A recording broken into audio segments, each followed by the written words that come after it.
రోడ్డెక్కుతున్న నిర్లక్ష్యం. అదేంటిది? రోడ్డెక్కుతున్న నిర్లక్ష్యం ఏంటంటే, ఆర్థిక ఆపదలో ఉన్న ఆంధ్రప్రదేశ్‌ను ఆదుకుంటున్న ఆ సామాన్యులు. సో, మన శ్రీకాకుళం టౌన్‌లో ట్రాఫిక్‌లో చాలా ఎక్కువగా ట్రాఫిక్ ఉంటుంది. ఆ ట్రాఫిక్‌లో చాలా మట్టుగా నేను చూసాను. చాలా ఏరియాస్‌లో కవర్ చేసి తీశాను వీడియోని. ఈ వీడియోలో చూడండి, టూ వీలర్ల మీద ఉండేవాళ్ళు చాలా మందిగా, అంటే ఈ టోటల్ వీడియో 10 నిమిషాలు నిడివి గల ఈ వీడియోలో పట్టుమని 10 మంది కూడా హెల్మెట్ పెట్టుకొని కనిపించలేదు. సో, అంతగా నిర్లక్ష్యంగా ఉన్నారనమాట. సో, యాక్చువల్‌గా ప్రభుత్వం వాళ్ళు కంపల్సరీగా హెల్మెట్, టూ వీలర్‌ని రైడ్ చేసేవాళ్ళు ఖచ్చితంగా హెల్మెట్‌ని ధరించాలి అని చెప్పినా కూడన్నా, సో ఫైన్స్ మీద ఫైన్స్ వేస్తున్నా కూడన్నా వీళ్ళు ఏమాత్రం పట్టించుకోకుండా, చూడండి ఈ వీడియోలో అటువైపు కనిపిస్తున్నారు కదా, ఎవ్వరు కూడన్నా అంటే ఫైన్ పడితే పడుతుందిలే, సో ఎంత పడుతుంది మహా అంటే ₹100 పడుతుంది, దానికి ఎంత సమ్ ట్యాక్సెస్ అన్నీ కలిపేసి ₹127, ₹135 కడితే సరిపోతుంది. అది కూడా ఎప్పుడో మళ్ళీ పోలీసులు ఆపేసి కట్టమని చెప్తే కడతాం, లేకపోతే లేదు అనుకుని వదిలేస్తున్నారు చాలామంది. సో ఇదే నిర్లక్ష్యం అనమాట. సో రోడ్డు ఎక్కుతున్న నిర్లక్ష్యం అంటే ఇదొక్కటే కాదు, ట్రాఫిక్ అంటే హెల్మెట్ పెట్టుకోకుండా వెళ్ళడమే కాదు. సో కొంతమంది కార్లలో, 4 వీలర్లు వెళ్తున్నారు, సీట్ బెల్ట్ పెట్టుకోకపోవడం, అలాగే కరెక్ట్ అయిన పొల్యూషన్ సర్టిఫికేట్ లేకపోవడం, కొంతమంది లైసెన్సులు లేకుండా బండి అంటే మైనర్స్ బండి తోలడం, అలాగనే కొంతమంది ఏంటంటే వెహికల్కి కరెక్ట్గా ఫిట్నెస్ లేకుండా అంటే దాన్ని కూడా రోడ్డు మీద నడుపుతుంటారు అనమాట. సో పోలీసు వాళ్ళు ఎంత హెచ్చరిస్తున్నా కూడా ప్రజల్లో మాత్రం మార్పు రావట్లేదు అనమాట. సో అందుకనే రీసెంట్గా ఈ ఏవైతే చలానాలు ఉన్నాయో ఆ చలానాలని రేటు కూడా చాలా హైప్ చేస్తారనమాట. ఇప్పుడు ఫర్ ఎగ్జాంపుల్ ఇంతకు ముందు హెల్మెట్ లేకుండా రైడ్ చేస్తే ₹100 ఉండేది, ఇప్పుడు మాత్రం ₹1000. అలాగే లైసెన్స్ లేకుండా బండి నడిపితే ఇంతకుముందు 500 ఉండేది, ఇప్పుడు ₹5000 అయిపోయిందంట. సో అలాగే ఇన్సూరెన్స్ లేకపోతే ఇంతకుముందు ₹1000, ఇప్పుడు 2000. అలాగే బండికి కరెక్ట్ రిజిస్ట్రేషన్ లేకపోతే ఇంతకుముందు ₹2000 ఉండేది, ఇప్పుడు ₹5000.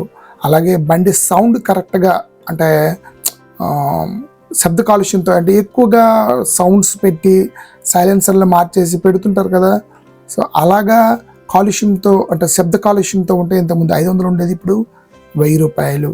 అలాగే మైనర్కి బండి డ్రైవింగ్లో దొరికిపోతే ఇంతకుముందు ₹500 పెనాల్టీ వేసేవాళ్ళు, ఇప్పుడు ₹10,000 పెనాల్టీ. అంటే ఈ ₹10,000 ఎవరు కట్టాలంటే బండి ఎవరి పేరు మీద ఉందో వాళ్ళు లేదా పేరెంట్స్ మీద ఈ పెనాల్టీ అనేది పడుతుందన్నమాట. అలాగే కారులో సీట్ బెల్ట్ పెట్టుకోకపోతే ఇంతకుముందు 100 ఉండేది, అది కాస్త ఇప్పుడు ₹1000 అయిపోయింది. అలాగే సెల్ ఫోన్ రైడింగ్ చేస్తుంటారు, అంటే సెల్ ఫోన్ని క్యారీ చేస్తూ సెల్ ఫోన్లో మాట్లాడుతూ బండిపై రైడ్ చేస్తుంటారు, అలాంటిది ఇంతకుముందు ₹1000 ఉండేది ఫైను, ఇప్పుడు 1500. అలాగే ఇంకోసారి దొరికిపోతే వాళ్ళకట ₹10,000. అంటే ఏంటి, ఎవరైతే సెల్ ఫోన్ షూట్లో ఇలా పెట్టుకొని మెడ వంక చేసేసి బండి నడుపుతుంటారు కదా, సో బహుశా వాళ్ళకి నిజంగా మెడ వంగిపోయిందో తెలియదు, సో సెల్ ఫోన్ నడపడానికి అలా పెట్టుకొని నడుపుతారో తెలియదు. సో అటువంటి వాళ్ళు ఖచ్చితంగా ఫైన్ పడాల్సిందే. అయితే ఇక్కడ ఇంకో ప్రాబ్లం ఏంటుందంటే, ప్రతి ఏరియాలో పాపం పోలీసులైనా ఎంతనే వెతుకుతారు. అందుకనే వీళ్ళు కొద్దిగా గవర్నమెంట్ అధికారులు కొద్దిగా కొత్తగా ఆలోచించేటంటే ఒక పబ్లిక్ పోలీసింగ్ అనే ఒక యాప్ని పెట్టేసి, ఆ యాప్లో అంటే ఇప్పుడు యాక్చువల్గా బండి నడుపుతున్న వాడు హెల్మెట్ లేకపోతే ఫోటో తీసేసి వాళ్ళకి చలానా వేసేస్తున్నారు కదా, సో అది పాపం పోలీసులు సెల్ ఫోన్లతో ఎంత వెతుకుతారు. అందుకనే పబ్లిక్ కూడా ఎటువంటి ఛాన్స్ అనేది కల్పిస్తే వాళ్ళు ఏం చేస్తారంటే, ఎవరైనా unauthorized parking or no helmet వాళ్ళు ఎవరైనా ఉంటే వాళ్ళకి సింపుల్గా ఫోటో తీసి వీళ్ళు యాప్లో పోస్ట్ చేస్తారనమాట. అప్పుడు అది కన్సర్న్డ్ అంటే ఆ ఏరియాకి సంబంధించిన ట్రాఫిక్ వాళ్ళ దగ్గర చూసి వాళ్ళు దాన్ని ఓకే ఇది కరెక్ట్ అని అప్రూవ్ చేసేసారనుకోండి.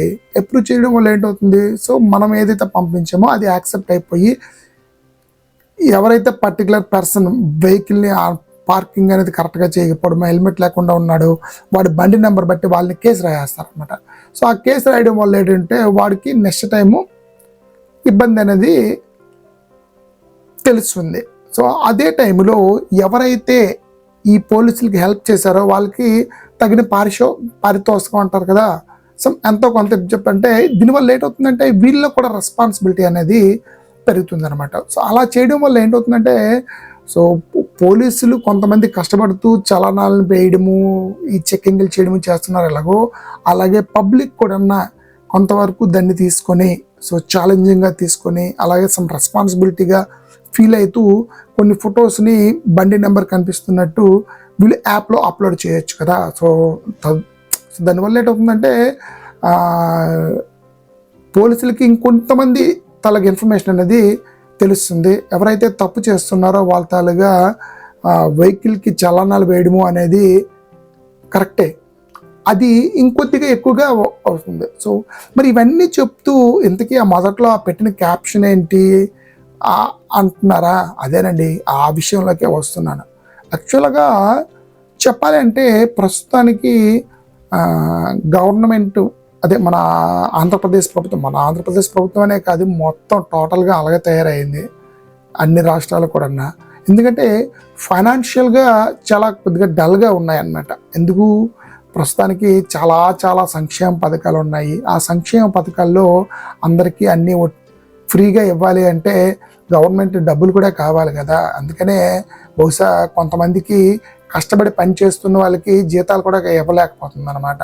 సో అంటే ఫైనాన్షియల్గా గవర్నమెంట్కి సపోర్ట్ చేయాలన్నమాట ప్రజలు కూడా. అదే విధంగా చేస్తున్నారంటే ఇదిగోండి ఈ వీడియోలో కనిపిస్తున్నట్టు ఈ హెల్మెట్లు పెట్టుకోకుండా ఇలాగా రాంగ్ పార్కింగ్లు చేస్తూ హెల్మెట్లు లేకుండా బైక్ని రైడ్ చేస్తూ చలానాలని స్వీకరిస్తూ అది పోలీసులు పట్టుబడిపోతే వాళ్ళు కట్టమని చెప్పినప్పుడు కడుతూ ఉంటున్నారు. సో ఈ విధంగా గవర్నమెంట్ వాళ్ళకి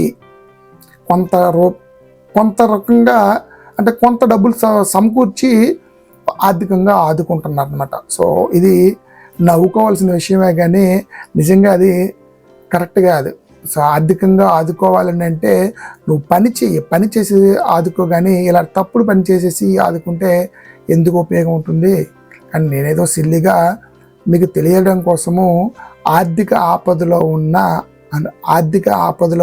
ఆంధ్రప్రదేశ్ ప్రభుత్వాన్ని ఆదుకుంటున్న ఆ సామాన్యులు, అంటే ఈ బైక్ మీద వెళ్తున్న వాళ్ళందరూ మ్యాక్సిమం వీళ్ళే కదా సామాన్యులు. ఎందుకంటే నాకు తెలిసి ఈ నో హెల్మెట్ చలనాలను వీళ్ళకే పడుతున్నాయి అనుకుంటా. ఈవెన్ లోకల్లో తిరుగుతున్న చిన్న స్కూటీ ఎలాంటి వెహికల్ అయినా వాళ్ళకే పడుతున్నాయి. ఎందుకంటే కారులో వెళ్ళిపోయినోడు సీట్ బెల్ట్ పెట్టాడో లేదనేది ఎవరికి కనిపించదు కదా. సో వాడికి ఇక్కడ విడిచిపెట్టడం జరుగుతుంది అన్నమాట. ఎందుకంటే తెలియదు, వాళ్ళు ఫాస్ట్గా వెళ్ళిపోతుంటారు.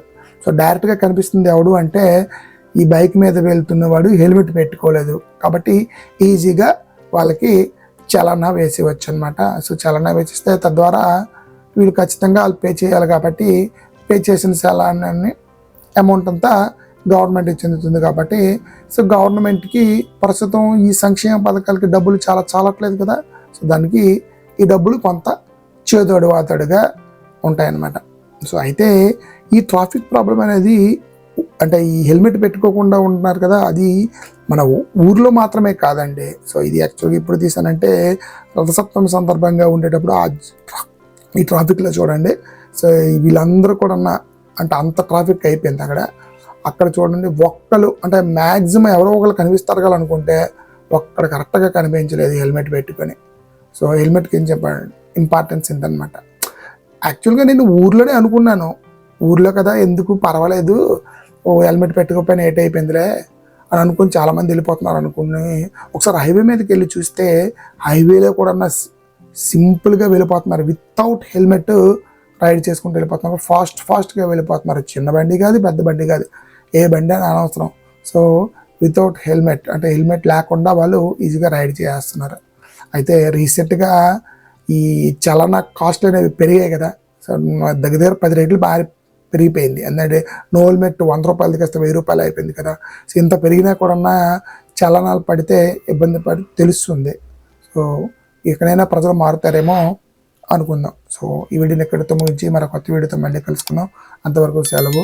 సో వీడియో నచ్చితే లైక్ చేసి మీ ఫ్రెండ్స్తో షేర్ చేయండి. అలాగే నా ఛానల్ని సబ్స్క్రైబ్ చేసుకోకపోతే సబ్స్క్రైబ్ చేసుకుని మరిన్ని ఇలాంటి వీడియోల కోసం పక్కన ఉండే బెల్ సింబల్ని ఆల్లో పెట్టించుకోండి. ఉంటాను మరి, బాయ్.